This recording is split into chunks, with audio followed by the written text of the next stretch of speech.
रात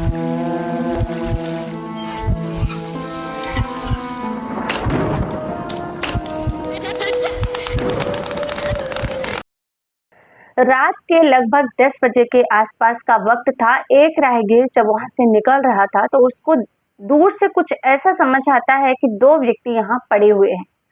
उसे लगता है कि शायद शराब के नशे में धुत हों और यहाँ गिर गए हों।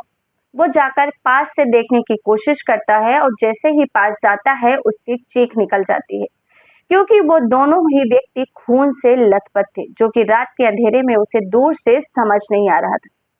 जैसे ही उन दोनों को देखता है उसकी चीखें निकल जाती हैं और जोर जोर से वही चिल्लाने लगता है ताकि कोई भी आसपास हो तो वहां आ जाए और इस मामले को देखा जा सके। जैसे ही वो चिल्लाता है, आसपास के 2-4 लोगों को आवाज जाती है जो वहीं से निकल रहे थे। वो वहां जाकर इकट्ठे होते हैं और देखते हैं कि वो दोनों तो मर चुके हैं। पुलिस को इन्फॉर्म किया जाता है। पुलिस वहां पहुंचती है, बॉडी को पोस्टमार्टम के लिए उठाया जाता है और उसके बाद छानबीन शुरू होती है। दोस्तों, छानबीन शुरू होने के बाद जो खुलासा सामने आता है वो सच में रिश्तों को शर्मसार करता है। साथ ही हमारे आज के समय में जो हमारे देश में, हमारे समाज में घटनाएं हो रही हैं उसके लिए भी हमें सचेत करता है। दोस्तों नमस्कार, मैं ज्योति सिंह आपके अपने चैनल क्राइम शूट में आप सबका हार्दिक स्वागत है। दोस्तों आगे बढ़ने से पहले अगर आपने अभी तक हमारे चैनल को सब्सक्राइब नहीं किया है तो देश दुनिया की ऐसे ही क्राइम न्यूज की खबरों के लिए आप जरूर सब्सक्राइब करें। दोस्तों ये जो सच्ची घटना आपको सुनाने जा रही हूँ ये है उत्तर प्रदेश के लखनऊ की। बात है 21 मार्च 2025 की। दरअसल लखनऊ के पास एक जगह काकोरी है। काकोरी के एरिया में एक नथुआ पुल लगता है। नथुआ पुल के पास रात के लगभग 10 बजे के आसपास, जैसे मैंने बताया, 2 लाशें पड़ी थी। राहगीर देखता है और पुलिस को बुलाया जाता है।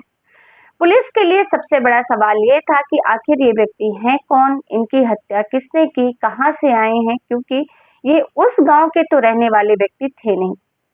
जानकारी जुटाई जाती है तो पता चलता है कि उस एरिया से लगभग 5 से 6 किलोमीटर दूर एक गांव है पानखेड़ा नाम का। वहां के रहने वाले ये दोनों व्यक्ति हैं जिनका नाम है, एक का नाम है रोहित राजपूत जिसकी उम्र लगभग 26 साल के आसपास है और दूसरे का नाम है मनोज राजपूत जो कि 23 साल का है। जहां पर रोहित राजपूत अभी हाल ही में रेलवे में जॉब उसको मिली थी, गवर्नमेंट जॉब, जहां पर वो अभी नियुक्त हुआ था।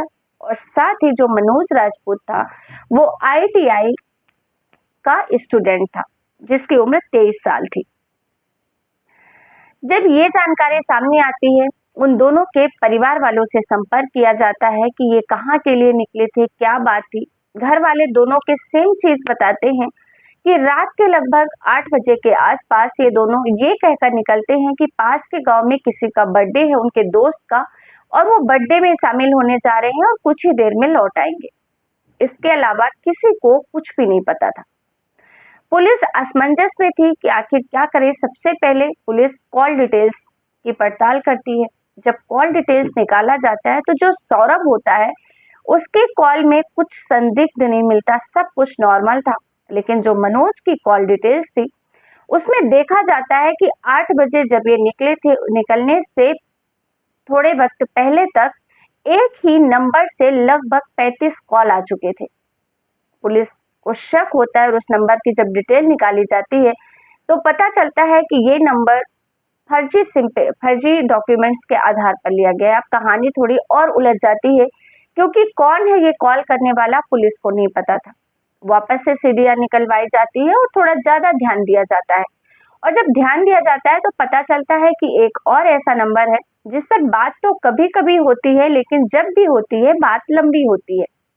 अब जब उस कॉल की डिटेल्स निकाली जाती है तो पता चलता है वही के ईट गांव की रहने वाली एक लड़की जिसका नाम अंकिता है, उसका ये नंबर है। दरअसल अंकिता और मनोज एक जमाने में क्लासमेट हुआ करते थे, लेकिन जो अंकिता थी उसकी शादी 20 जून 2021 को एक महेंद्र नाम के लड़के के साथ तय की जाती है, हो जाती है, जो कि यूपी पुलिस में कार्यरत था।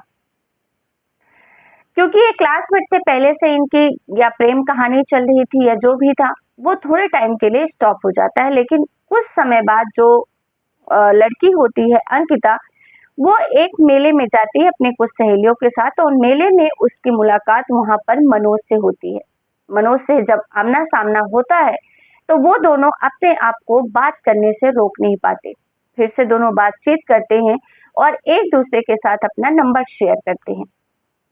नंबर शेयर करने के बाद दोनों में बातचीत शुरू हो जाती है, जहां जो अंकिता का पति महेंद्र था वो अपनी ड्यूटी में बिजी था, क्योंकि उसकी ड्यूटी उसके गांव से लगभग 150 किलोमीटर दूर थी।